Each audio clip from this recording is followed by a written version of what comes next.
Assalamualaikum warahmatullahi wabarakatuh. Video kali ini kita akan membahas mengenai bagaimana cara menarik kesimpulan yang benar atau yang sah.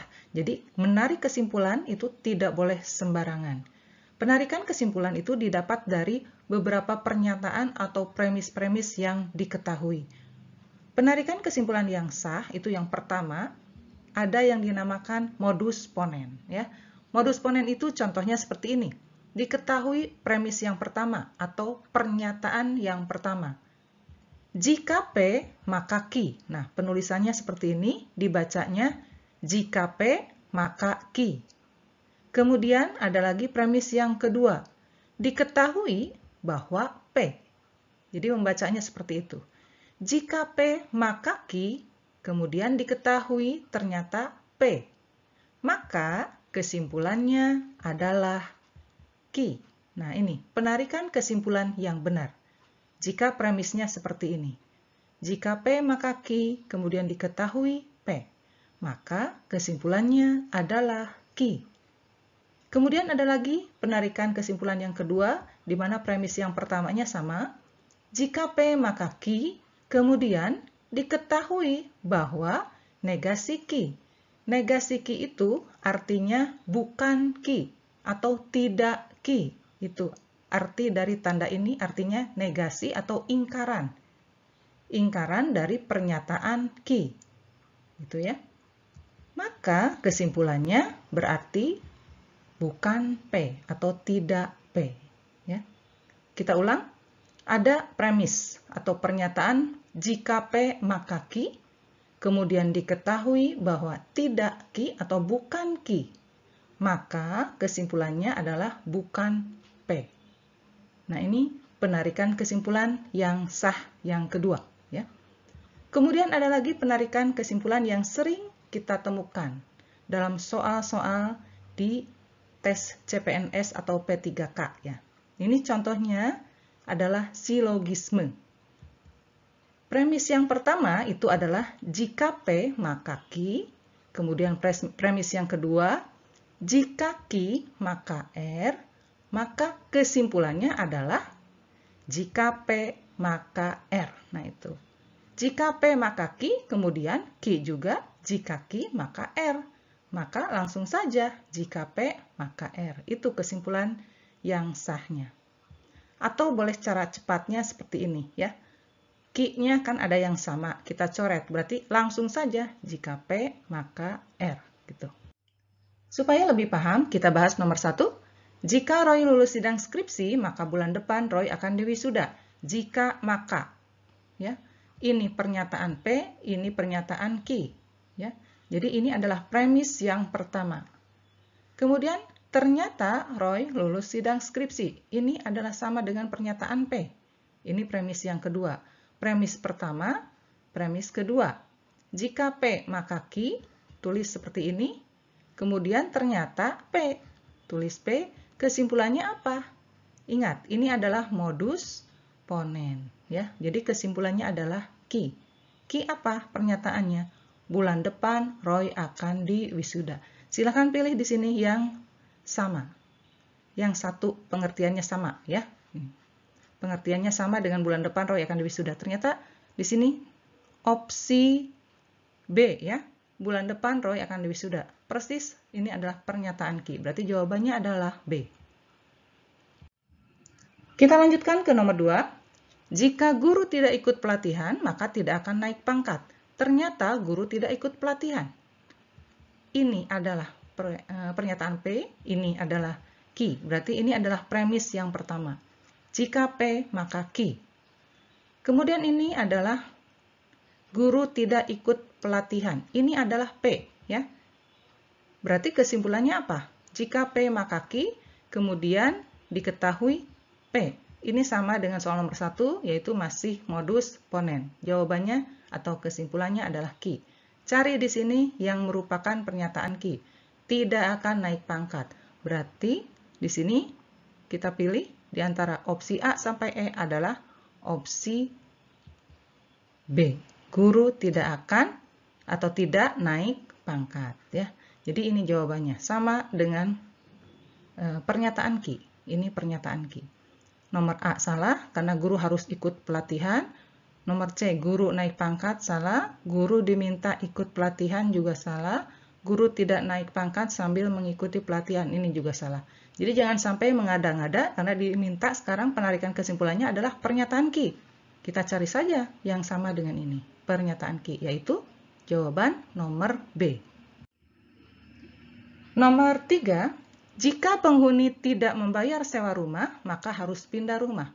Nah, ini pernyataan P, ini Ki. Jika P, maka Ki. Terus premis yang keduanya, ya, ini premis yang pertama, ini premis yang kedua. Ternyata penghuni tidak membayar sewa. Penghuni tidak membayar sewa. Nah, maksudnya sewa rumah. Berarti ini ya, P. Berarti ini sama saja dengan modus ponen, ya. Berarti kesimpulannya adalah Ki. Harus pindah rumah. Kita cari yang sama pengertiannya dengan harus pindah rumah. Jadi penghuninya harus pindah rumah. Cari di sini.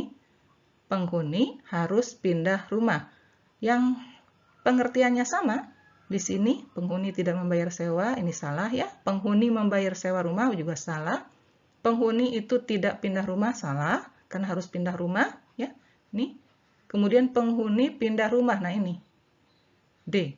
Kemudian kalau E, penghuni kemungkinan pindah rumah. Di sini tidak ada kata kemungkinan. Jadi harus pindah rumah. Jadi untuk E itu tidak tepat.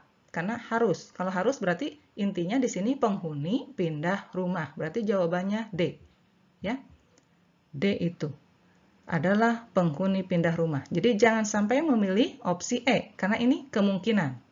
Pengertiannya berbeda dengan harus, ya. Oke, kita lanjutkan nomor 4. Jika tidak ada tugas mendadak, maka Daniel akan hadir di acara reuni. Ternyata Daniel tidak hadir di acara reuni. Jika P, maka Ki. Kemudian diketahui Daniel tidak hadir di acara reuni. Berarti ini nih, Ki, tapi ingkarannya, ya, kebalikannya. Atau ingkaran atau negasi dari pernyataan Ki. Berarti ini adalah negasi Ki.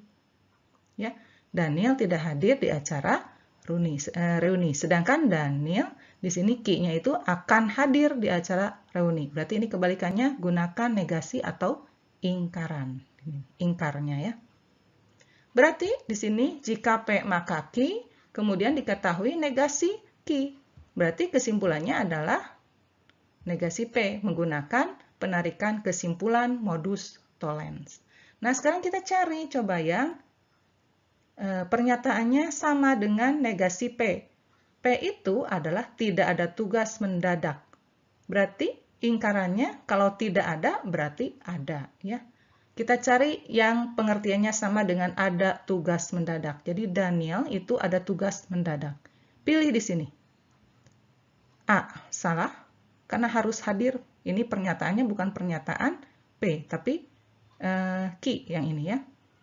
Kemudian ini, Daniel belum tentu ada tugas mendadak. Nah ini, kalimat belum tentu nih. Ini rancu ya, atau tidak jelas ya. Sedangkan yang diinginkan adalah ada, bukannya belum tentu, berarti B juga salah ya. Nomor C, Daniel ada tugas mendadak. Nah ini cocok dengan negasi P. P-nya tidak ada tugas mendadak, negasi P-nya berarti ada tugas mendadak, gitu ya. Berarti pilihannya adalah C. Nomor D jelas salah, Daniel jangan melaksanakan tugas mendadak juga salah, tidak sama pengertiannya dengan yang diinginkan. Daniel berhalangan hadir juga salah, ya. Jadi jangan menggunakan kata yang lain dari kata yang ada pada premis-premis ini. Tidak ada istilahnya di sini jangan melaksanakan gitu ya. Kemudian berhalangan juga itu tidak ada kata pada premis-premis ini gitu. Jadi yang tepat adalah Daniel ada tugas mendadak. Negasi dari P. Nomor 5, jika Ali pulang kantor sebelum pukul 15.00 maka malam harinya akan berjualan nasi goreng. Ini premis yang pertama. Premis yang kedua, Ternyata Ali malam hari tidak berjualan nasi goreng. Ini premis yang kedua. Premis yang pertama, jika P maka Q, ya. Jika P maka Q. Kemudian premis yang kedua, ini adalah negasi Q. Q-nya adalah malam harinya akan berjualan nasi goreng. Negasi Q atau ingkar Q-nya adalah Ali malam hari tidak berjualan nasi goreng. Ini juga sama, ya. Ini adalah modus tollens. Kesimpulannya adalah negasi P. Kita cari di sini yang negasi. P adalah ini, langsung. Ya. P-nya adalah Ali pulang kantor sebelum pukul 15.00. Berarti negasi P-nya Ali pulang kantor. Kalau sebelum, kebalikannya adalah sesudah pukul 15.00. Gitu. Jadi ini pengertian yang samanya. Kalau nomor A jelas salah, Ali pulang kantor sebelum pukul 15, berarti sama dengan P. Kemudian C-nya, Ali harus berjualan nasi goreng, juga bukan di sini karena ini adalah Q. Ali belum tentu pulang sebelum pukul 15.00. Nah, ini bahasa belum tentu juga tidak jelas, ya. Jadi bukan ini jawabannya. Ali harus pulang sebelum pukul 15.00. Bukan itu yang diharapkan. Tapi ini yang tepat adalah bahasa ini atau kalimat ini. Ali pulang kantor setelah pukul 15.00. Nomor 6, silakan dicoba dikerjakan. Kemudian kesimpulannya apa? Silakan di-pause dulu. Baik, kita lanjutkan. Jika Mia dan Tanti tidak bersalaman, maka mereka masih bermusuhan. Jika P, maka Q. Kemudian diketahui premis yang kedua, ternyata Mia dan Tanti tidak bersalaman. Ternyata di sini premisnya P. Ini P, maka Q, kemudian ini P. Maka ini namanya modus ponens. Kesimpulannya atau penarikan kesimpulannya yaitu Q. Q apa? Q itu berarti di sini mereka masih bermusuhan. Ini Q-nya. Ya. Nah, sekarang Q itu bisa mereka ganti dengan Mia dan Tanti. Jadi Mia dan Tanti masih bermusuhan. Begitu, ya. Kemudian nomor 7, jika Dori terlambat mengembalikan buku pinjaman di perpustakaan, artinya harus bayar denda. Ternyata saat mengembalikan buku ke perpustakaan, Dori tidak didenda. Kesimpulannya apa? Silakan di-pause dulu apakah ini modus ponens atau modus tollens. Ya, jawabannya adalah modus tollens. Kenapa? Jika P, maka Q. Jadi ini artinya itu bisa diganti dengan maka. Jika P, maka Q. Gitu ya. Jadi di sini premis yang pertama. Premis yang keduanya, ternyata saat mengembalikan buku ke perpustakaan, Dori tidak didenda. Kata didenda ternyata ada di pernyataan Q.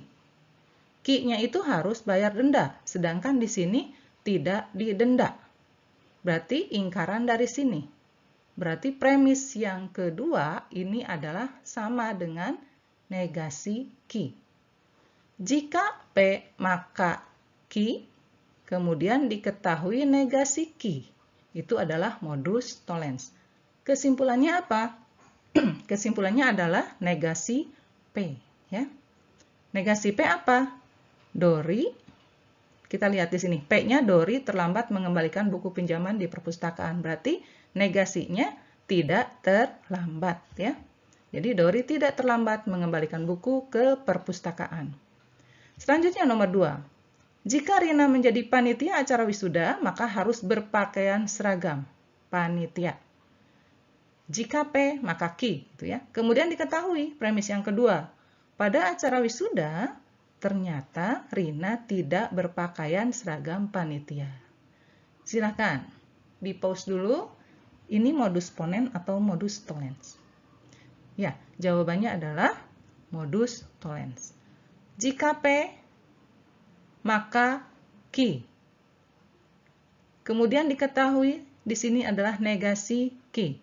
Karena Q-nya adalah Rina harus berpakaian seragam panitia.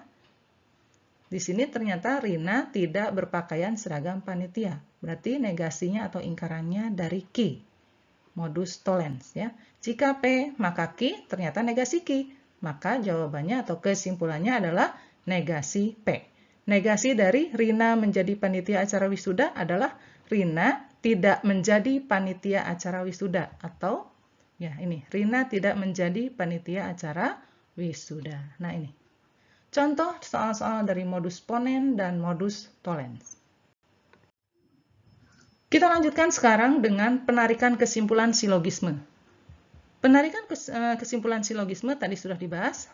Untuk premis yang pertama itu adalah jika P maka Q. Kemudian premis yang keduanya adalah jika Q maka P. Maka kesimpulannya adalah langsung jika P maka R. Atau cara cepatnya dicoret saja pernyataan yang sama, yaitu Q. Ini penarikan kesimpulan silogisme. Dalam menyelesaikan soal-soal silogisme itu, kita kadang-kadang menemukan pernyataan-pernyataan yang sepertinya tidak sama atau tidak ekuivalen, padahal sebenarnya ekuivalen. Jadi untuk menyelesaikan soal-soal penarikan kesimpulan silogisme, kadang-kadang kita menemukan pernyataan lain. Ya. Nah, kita membutuhkan pernyataan yang ekuivalen. Contohnya, jika P maka Q, ini ekuivalen dengan negasi Q. Jika negasi Q, maka negasi P. Nah ini, pernyataan yang artinya sama. Jadi, bisa kita ganti pernyataan yang mengatakan bahwa jika P, maka Q, diganti menjadi negasi Q. Di sini ya, jika negasi Q, maka negasi P. Nah itu. Kadang-kadang di soal kita membutuhkan perubahan ini. Perubahan pernyataan. Diganti dengan pernyataan yang ekuivalen gitu ya. Pernyataan lain yang ekuivalen contohnya di sini jika P maka Q itu ekuivalen dengan negasi P atau Q. Nah, ini dibacanya atau. Negasi P atau Q atau ingkaran P atau Q. Ya. Kemudian ada lagi di sini negasi dalam kurung, ada suatu pernyataan, ini negasinya apa gitu ya. Negasi dalam kurung P dan Q itu sama dengan, kalau kurungnya dibuka, itu sama dengan negasi P atau negasi Q. Kemudian ada lagi negasi dalam kurung P dan Q, P atau Q ya. Yang ini dan, yang ini atau dibacanya.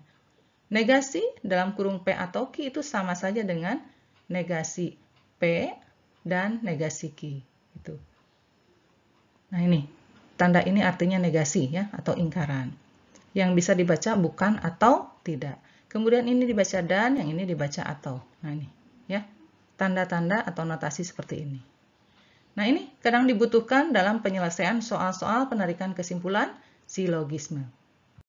Kita coba mengerjakan soal penarikan kesimpulan dengan cara silogisme. Contoh soalnya seperti ini ya. Jika saya ranking 1, maka saya akan mentraktir teman. Itu premis yang pertama. Jika saya mentraktir teman, maka pakai uang tabungan. Nah, gitu. Jadi, kesimpulannya apa? Ini adalah premis yang pertama. Jika P, berarti ini P. Kemudian ini adalah Q. Premis yang kedua, saya mentraktir teman. Ini sama dengan ini kan? Ya, berarti ini masih pernyataan Q. Yang ini juga sudah berbeda ini ya. Berarti ini R. Kita anggap R. Jadi, jika P, maka Q. Kemudian, jika Q, maka R. Nah, kita tulis seperti ini. Dengan cara silogisme, berarti tinggal kita coret saja. Yang ini Q, yang ada Q-nya ya. Yaitu, saya akan mentraktir teman, itu adalah pernyataan Q. Ini coret, kemudian ini juga sama coret. Tinggal apa? Saya ranking 1, ya. Jika saya ranking 1, maka saya pakai uang tabungan. Jadi, kesimpulan dari silogisme seperti itu. Nah, ini. Jika P, maka R. Gitu. Kita cari sekarang yang kalimat seperti ini. Jika P maka R. Berarti jika saya ranking 1 maka pakai uang tabungan. Gitu ya. Kita pilih di sini ternyata opsinya opsi C. Jika saya ranking 1 maka saya pakai uang tabungan. Boleh dicek lagi opsi yang lain. Jika pakai uang tabungan berarti saya ranking 1. Ini salah ya. Harusnya jika P maka R. Ini jika R maka P terbalik ya. Nomor B, jika saya tidak ranking 1, saya tidak traktir teman juga salah. Jika mau mentraktir teman harus ranking 1, ini juga salah ya. Jadi harus ini tabungan ranking gitu kata kuncinya. Ranking dulu kemudian tabungan gitu ya. Nah, nomor E, mentraktir teman harus pakai uang tabungan, ini juga salah. Jadi ranking 1 maka pakai uang tabungan. Jadi C yang tepat ya. Nomor 2, jika mau lulus tes maka harus belajar. Jika belajar maka perlu konsentrasi. Jika P maka Q. Kemudian di sini jika Q maka maka R. Ini adalah Q ya. Cara cepatnya tinggal begini saja, Q-nya coret ya. Berarti ini coret, harus belajarnya tinggal apa? Mau lulus tes perlu konsentrasi. Jika mau lulus tes maka perlu konsentrasi. Nah, ini jika P maka R. Pilih di sini yang pengertiannya sama. Kita lihat di sini ada tambahan. Sebagian, ada kata sebagian, ada semua sebagian. Di sini tidak ada keterangan sebagian. Pokoknya yang mau lulus tes itu harus atau perlu konsentrasi. Jadi intinya ini harus semua. Pokoknya semua yang mau lulus tes perlu konsentrasi. Jadi di sini jawabannya adalah yang semua, bukan sebagian, ya. Karena di sini artinya tidak memperlihatkan sebagian, harus semua ini. Pokoknya yang mau lulus tes, gitu ya. Perlu konsentrasi. Kita cari di sini yang semua, berarti opsi B, C, dan D. A dan E sudah jelas salah, ya. Kita cari di opsi B, C, dan D yang pengertiannya jika mau lulus tes perlu konsentrasi. Berarti ada lulus tes dan konsentrasi. Nah, tapi di sini nomor B, konsentrasi dulu baru lulus tes. Ini salah. Ini juga sama, konsentrasi dulu. Malah di sini ada tidak ya, berarti jelas bukan, jawabannya tidak ada yang mengatakan di sini tidak ya. Jadi harus lulus, dan ini terbalik lagi, konsentrasi dulu baru lulus gitu ya. Berarti sekarang kita coba nomor D. Jika mau lulus tes perlu konsentrasi. Di sini artinya sama dengan semua yang mau lulus tes perlu konsentrasi. Jadi pilihlah di sini yang opsi D. Ingat ya, kita gunakan semua. Kalau di sini tidak ada kata sebagian, karena di sini artinya berarti semua. Nomor 3, jika kakek membaca koran di ruang tamu, maka kakek menggunakan kacamata. Ini premis yang pertama. Kemudian premis yang kedua, jika kakek menggunakan kacamata, maka kakek tidak akan kesulitan membaca. Kemudian ada lagi di sini, pagi ini kakek kesulitan membaca. Berarti ada premis ketiga. Kita coba dulu premis ke-1. Jika P, maka Q. Kemudian premis yang kedua, jika Q, maka R. Ini mengingatkan ke silogisme ya. Jika P, maka Q, kemudian Q, maka R. Maka kesimpulannya adalah jika P, maka R. Berarti premis 1 dan premis 2 itu bisa kita coba simpulkan terlebih dahulu menjadi jika P maka R. Kemudian ada premis yang ketiga. Jika, di sini pagi ini kakek kesulitan membaca. Berarti ini tulis dulu, jika P maka R. Yang ini premis 1 dan 2 sudah disimpulkan dulu terlebih dahulu, jika P maka R ya. Jika P maka R, ini dicoret ya. Karena sama. Kemudian diketahui pagi ini kakek kesulitan membaca. Ini sama dengan pernyataan di R. Di sini ya.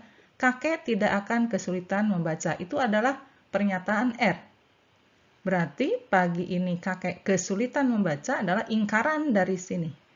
Tidak kesulitan, kalau ini kesulitan, berarti negasi dari R. Ya, ini. Ini adalah berarti negasi R. Jika P maka R, ya, jika P maka R, kemudian diketahui negasi R. Maka kesimpulannya ini adalah menggunakan modus tollens. Ya. Kesimpulannya adalah negasi P. Nah, kita pilih di sini di antara opsi ini mana yang merupakan negasi dari P. Negasi dari ini nih, atau ingkaran dari sini. Kakek membaca koran di ruang tamu.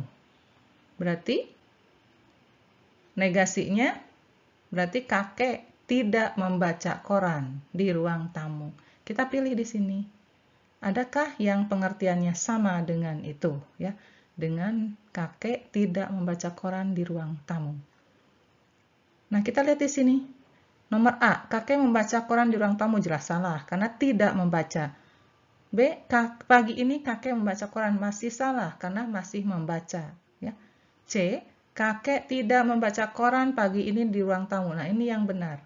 Hanya mungkin di sini ditambahkan pagi ini karena memang di sini ada kalimat pada R yang ada pagi ini. Jadi boleh ditambahkan di sini, ya. Jadi kita simpan dulu jawaban C. Yang D, pagi ini kakek pakai kacamata di ruang tamu. Kalau pakai kacamata kan pernyataan Ki, sedangkan yang diminta adalah pernyataan dari P ini, negasi P, ya. Berarti D salah. Yang E, kakek membaca tidak menggunakan kacamata di ruang tamu. Salah, karena di sini artinya yang tidaknya itu yang membacanya, bukan kacamatanya, ya. Di sini membacanya. Dan pada pernyataan P itu tidak ada menggunakan kata kacamata. Berarti yang E salah, ya. Yang E salah karena di sini difokuskannya tidak menggunakan kacamata. Berarti ada pernyataan Ki di sini. Berarti ini salah. Karena yang diinginkan hanya pernyataan P dan di sini ingkarannya, negasinya. Berarti yang paling tepat di sini adalah jawaban C, yaitu negasi P, kakek tidak membaca koran di ruang tamu. Berarti jawabannya di sini kakek tidak membaca koran pagi ini di ruang tamu, ya. Jadi pagi ininya diambil dari premis yang ketiga ini, ya. Penjelasan lebih detailnya lagi ada kata pagi di sini. Jadi jawabannya adalah C. Nomor 4, kita lihat di sini premis yang pertama adalah guru masuk kelas atau memberikan tugas. Ini premis yang pertama, ada kata hubung atau. Ini beda dengan soal sebelumnya, ya. Kemudian, jika guru memberikan tugas, maka guru sedang sakit. Nah, ini premis yang kedua. Kita coba di sini premis yang pertama dulu, kita anggap guru masuk kelas adalah P, kemudian memberikan tugas itu adalah Ki. Jadi, premis yang pertama adalah P atau Ki. Kemudian premis yang kedua, guru memberikan tugas, berarti sama dengan pernyataan Ki, ya. Ini adalah Ki, maka guru sedang sakit. Kita anggap ini adalah R. Jadi premis pertama P atau Ki, premis yang kedua jika Ki maka R, ya. Ini soal yang baru. Kenapa? Karena ada kata atau. Biasanya kita menggunakan silogisme itu. Premis yang pertama itu adalah jika P maka Ki. Maka kita harus merubah premis yang pertama sehingga menjadi jika P maka Ki. Dengan bantuan apa? Dengan bantuan pernyataan yang ekuivalen yang ada kata ataunya. Sebelumnya sudah diberikan pernyataan yang ekuivalen. Contohnya seperti ini. Jika P maka Ki itu ekuivalen dengan negasi P atau Ki, atau sebaliknya. Negasi P atau Ki itu boleh diganti atau oleh ekuivalen dengan jika P maka Ki. Nah itu, ya. Berarti kita lihat di sini premis yang pertama. Premis yang pertama itu P atau Ki, sedangkan yang diminta di sini negasi P atau Ki. Berarti kita rubah saja. Guru masuk kelas itu bukan P, tapi menjadi negasi P. Itu boleh-boleh saja, ya. Jadi, premis yang pertama itu negasi P atau Ki, premis yang kedua jika Ki maka R, gitu ya. Nah, sekarang kita lanjutkan merubah premis yang pertama. Jika negasi P atau Ki, kita rubah menjadi jika P maka Ki. Ya. Sekali lagi. Premis yang pertama itu adalah negasi P atau Ki. Kita tahu negasi P atau Ki adalah ekuivalen dengan jika P maka Ki. Maka negasi P atau Ki kita ganti dengan jika P maka Ki. Yang ini, ya. Jika P maka Ki. Kemudian premis yang kedua jika Ki maka R. Nah ini. Nah, kalau dirubah seperti ini, maka terjadilah premis-premis yang bisa kita simpulkan dengan menggunakan silogisme. Ya, kesimpulannya berarti ini dicoret Ki-nya, memberikan tugasnya, ya, dicoret. Tinggal apa? tinggal P maka R. Gitu. R-nya mana? R-nya ini. Ya. Jika P maka R. Gitu. Nah, sekarang kita lihat di sini. Kesimpulannya adalah jika P maka R. Kita tahu di sini guru masuk kelas bukan P, tapi negasi P. Berarti kita cari P-nya apa? Negasi P itu guru masuk kelas. Berarti P-nya kebalikannya. Menjadi guru tidak masuk kelas. Jadi P itu guru tidak masuk kelas. Jadi kesimpulannya dari dua premis ini ya, berarti P maka R. Jika guru tidak masuk kelas, maka guru sedang sakit. Nah, itu jawabannya. Karena di sini opsinya tidak ada jika maka, tapi ada kata sebagian semua. Kita tahu kalau jika maka itu artinya semua, ya. Kita lihat di sini. Jika guru tidak masuk, artinya semua guru yang tidak masuk itu sedang sakit. Jadi kita pilih di sini yang semua guru yang tidak masuk, P ya. Semua guru yang tidak masuk, maka guru tersebut sedang sakit. Kita pilih kalimat yang pengertiannya seperti itu. Berarti yang ada kata sebagian, opsi A dan D, itu salah. Ya. Kita pilih sekarang opsi B, C, dan E. B.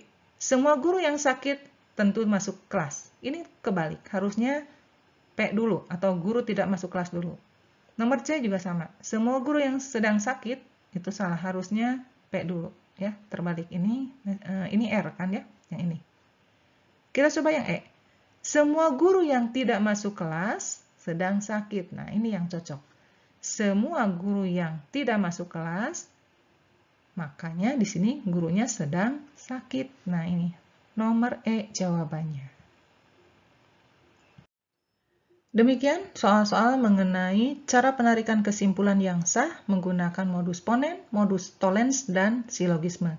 Pada video berikutnya kita akan membahas soal-soal yang sejenis tapi lebih bervariasi. Nah, contohnya soalnya seperti ini.